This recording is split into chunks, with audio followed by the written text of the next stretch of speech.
ഇതാണ് പ്രസിദ്ധമായ മലയാറ്റൂർ മണപ്പാട്ട് ചിറ. 120 ഏക്കറോളം സ്ഥലത്താണ് ഈ തടാകം നിർമ്മിച്ചിരിക്കുന്നത്. ഏതാണ്ട്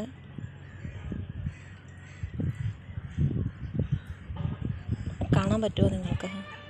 റോഡിൻ്റെ 2 ഭാഗത്തുമായിട്ടുണ്ട്. ഇപ്പോൾ വണ്ടി കിടക്കുന്ന ഭാഗത്തിൻ്റെ അപ്പുറത്തെ ഭാഗത്ത് ഈ വണ്ടികളൊക്കെ പാർക്ക് ചെയ്യുന്ന സ്ഥലമാണ്. തീർത്ഥാടകരുടെ വാഹനങ്ങൾ പാർക്ക് ചെയ്യുന്ന സ്ഥലമാണ്. അതിനപ്പുറത്തെ ഭാഗത്തും ഈ തടാകം കിടപ്പുണ്ട്. ഞാൻ വണ്ടിക്കല്ല നടന്നു വന്നതുകൊണ്ട്, വീട്ടിൽ നിന്നേ ഞാൻ നടന്നാണ് വന്നത്. അതുകൊണ്ട് തന്നെ ഇതിന് ചുറ്റി നടന്ന് കാണിക്കാനുള്ള സമയം എനിക്ക് കുറവാണ്. ഇതുപോലെ തന്നെ തിരിച്ച് നടന്ന് വീട്ടിലേക്ക് പോകണമെന്ന് ആഗ്രഹിച്ചാണ് ഇരിക്കുന്നത്. അതുകൊണ്ട് സമയം കുറവാണ് ചുറ്റി നടന്ന് കാണിക്കാൻ. ഒരുപാട് സ്ഥല ഏരിയ ഉണ്ട് കേട്ടോ. പിന്നെ ഒരു പാലം കാണുന്നില്ലേ? പാലത്തിൻ്റെ അപ്പുറത്തെ സൈഡിലും ഈ തടാകം കയറി കിടപ്പുണ്ട്.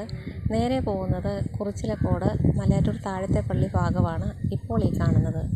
ഇതിൻ്റെ ഓപ്പോസിറ്റ് ഈ വരുന്ന ഭാഗം അങ്കമാലി ഭാഗമാണ്. അങ്കമാലിക്ക് പോകുന്നത് മഞ്ഞപ്ര, നീലേശ്വരം, കാലടി, പിന്നെ അങ്കമാലി, ആ റൂട്ടാണ് ഈ കാണുന്നത്. വളരെ നല്ല സ്ഥലമാണിത്. ഇപ്പോഴാണ് വരാൻ പറ്റിയ സമയം. ഓക്കെ, എല്ലാവരും കണ്ടു എന്ന് ഞാൻ വിചാരിക്കുന്നു. Thank you.